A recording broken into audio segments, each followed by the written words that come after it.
میری سب سے شکر اور فرما بردار بیٹی کا نکاح ہو رہا ہے، اس کی رخصتی ہو رہی ہے۔ نہ میں کبھی شادی کے لیے رضامند تھی اور نہ کبھی ہوگی۔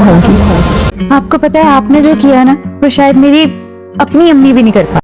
خوش نصیبی ڈرامہ کی آنے والی قسط میں نرمین کی انتہائی مخالفت کے باوجود نہال سراج صاحب سے ماہین کا رشتہ لے ہی لیتا ہے۔ آخرکار نہال اور ماہین کی شادی ہو جائے گی۔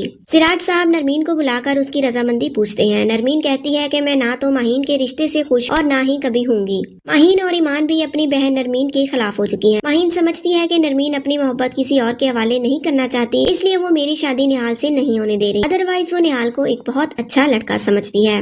ماہین کی سوتیلی ماں مونا نے لالچ میں آ کر ماہین کا رشتہ نہال سے کروا دیا ہے۔ اب مونا ایمان سے کہتی ہے کہ اس گھر کی سگڑ اور فرمانبردار بیٹی کی تو اب شادی ہو جائے گی، اب ایمان کو ہی گھر اور گھر کے سارے کاموں کی ذمہ داری سنبھالنا ہوگی۔ نرمین اپنی سوتیلی ماں کو کہتی ہے کہ میں اپنی چھوٹی بہن کو تمہارے ہاتھوں کٹ پتلی نہیں بننے دوں گی۔ دوسری طرف گلرخ کے قدم ہمایوں کی طرف بڑھتے چلے جا رہے ہیں۔ گلرخ ہمایوں کو ملنے اس کی دکان پر آ جاتی ہے، جس پر نرمین ہمایوں سے خفا ہو جاتی ہے۔